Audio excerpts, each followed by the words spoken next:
This section will focus on providing an overview and training slides for the language comprehension part of the LAPG Tier 1. As always, it's important to provide a reminder of the overall purpose of the LAPG. It is to help your team problem solve toward more effective and efficient multi-tiered support systems in literacy for all students. Tier 1 is the foundation of this work, so a great deal of time is spent here first. Here again is key vocabulary that is helpful to know and be able to use when evaluating Tier 1 programs and instruction. Pause to review these as needed. Following are the training slides for the core language piece to provide shared understanding before digging into the LAPG. A reminder that these slides can be revised to work for you. Consider where to spend more or less time depending upon your team's needs. Let's start with a reminder of some critical background information about comprehension. In order for comprehension to occur, several prerequisite pieces must be intact. The student must be able to read the words accurately and fluently, understand the meaning of the words, have the background knowledge to apply to understanding of the text, and focus attention on the critical content. The end goal is, of course, reading for meaning. Comprehension is amongst the most challenging skills to develop. It requires mastery of components from both parts of the simple view. I must be able to get the words off the page and understand them in context. In the early grades, we are not expecting students to yet have the decoding skills that match their oral language needs and levels. So to continue to build language skills for comprehension, much of the work should happen orally through read-alouds, discussions, and rich vocabulary development.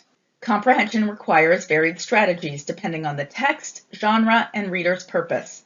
Am I reading for entertainment, or to gather information, or to be convinced of an argument? What is the complexity of the text? Is it a topic about which I have strong background knowledge?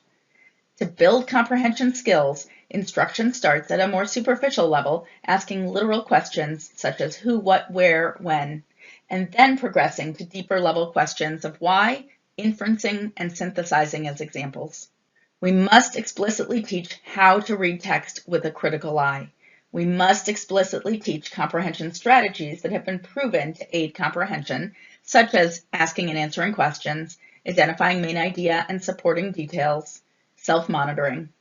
However, these must be taught with an understanding that background knowledge and vocabulary are key factors to comprehension. As a reminder of the importance of background knowledge, consider this phrase. If you're one of those who thought you'd see an automatic in the 911 when pigs fly, may we suggest you duck? So why is background knowledge important? Are you listening to my next question here, or are you stuck above and rereading, perseverating on this phrase because your brain is trying to figure out what it means and where it fits? For most people, this is the case. You are stuck on the blue because you weren't given the background to understand the phrase, and even if the teacher in class is moving on, you're not, and now you're missing new content. So to fill in that gap, this was an advertisement in USA Today for the Porsche 911 the first time it came out in an automatic version. If you have a picture here, if I mention cars to prime knowledge, those would have all helped with an understanding of the phrase, as well as understanding that many thought this would never occur, hence the idiom when pigs fly. This part is not particularly relevant to the training other than to point out what happens when we don't have the background knowledge to incorporate information and help us with comprehension.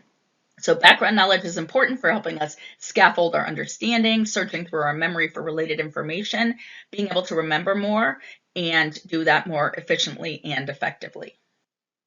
Natalie Wexler brings together information on the importance of background knowledge in the knowledge gap. As she articulates, skipping the step of building knowledge doesn't work.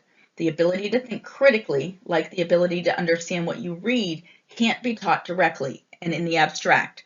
It's inextricably linked to how much knowledge you have about the situation at hand. Part of background knowledge students need is knowledge of text structure. As a proficient reader, I would be very surprised if I read, "Once upon a time, there are 6 types of habitats." Why? Because once upon a time primes my brain for the structure of a narrative story, like a fairy tale. I'm expecting to next learn about characters and setting. There are 6 types of habitats is the introduction to an informational text. This is a different structure and leads me to approach it in a different way, expecting a main idea and supportive description, sequence, comparison, problem and solution, or a cause and effect related to the topic. This sentence is presented as an example of the challenge reading can present. Is it clear who the reference she is referring to in the second sentence? Often we have to make inferences about what is happening and why in a story. Our background knowledge and understanding of text coherence help us to do this. Students need skill building in areas such as the ability to regulate reading speed according to purpose, the ability to monitor one's own comprehension, the discipline to ask and answer questions along the way, and understanding the organization of the text. Another critical area of skill building is understanding language structures. Here is an example of a very complex concept in several sentences.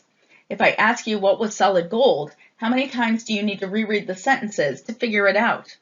Syntax and grammar support a student's ability to make meaning from a sentence, paragraph, and text. Morphology can also facilitate understanding of individual word meaning. Language development also includes building mastery of figurative language such as idioms and homonyms. Building knowledge of these through oral language development facilitates readiness to encounter these language structures in text. The National Reading Panel did identify 8 comprehension strategies that do facilitate reading comprehension. These are important to teach and then practice with text. However, it is important to recognize that these need only be taught briefly in about 6 lessons, and the focus should then shift to using these to build knowledge through text sets and integrated content learning and reading, so that a significant focus is addressing the vocabulary and background knowledge that are integral to making meaning from text. So to wrap up this review, good readers are proficient in recognizing when the path to meaning is blocked, retracing steps until the path is clear again, using strategies such as rereading, self-questioning, and summarizing to facilitate their own understanding, self-monitoring their own comprehension, determining when to self-correct, and cross-checking correction for maintenance of comprehension.